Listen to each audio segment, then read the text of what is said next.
শোনো, সব dream job top বলে কিছু হয় না। আমরা চাই শুধু মাসের শেষে স্যালারিটা ক্রেডিট হয়ে যাক।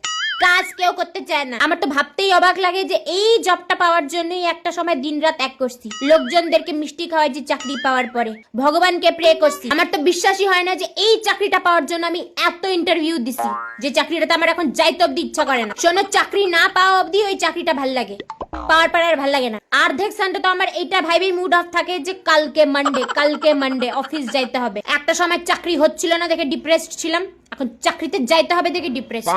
নিজেকে ডেইলি মেন্টালি প্রিপেয়ার করতে লাগে আমাকে অফিসে যাওয়ার জন্য। মানে এর জন্য আমি জব ইন্টারভিউ দিছিলাম। আমাদের অফিসে ভালো কাজ করলে স্যালারি বাড়ায় না, উল্টা কাজ বাড়ায় দেয়, টার্গেট বাড়ায় দেয়। ভাবছিলাম কেউ তো এমন হবে যার আমাকে ছাড়া একদিন চলবে না, যে আমাকে চোখে হারাবে।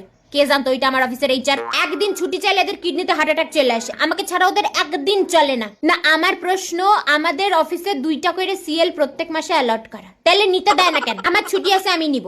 আমি তোমাকে কেন কৈফিয়ত দেবো যে আমি কোথায় যাচ্ছি, কেন ছুটি নিব? আমার দাদু যদি কোটি কোটি প্রপার্টি লিখে যায়, তো যদি জমি কিনে রাখতো, তাহলে আজকে আমার এই দিনটা দেখতে হইতো না। এটা নাকি আমার আবার ড্রিম জব ছিল।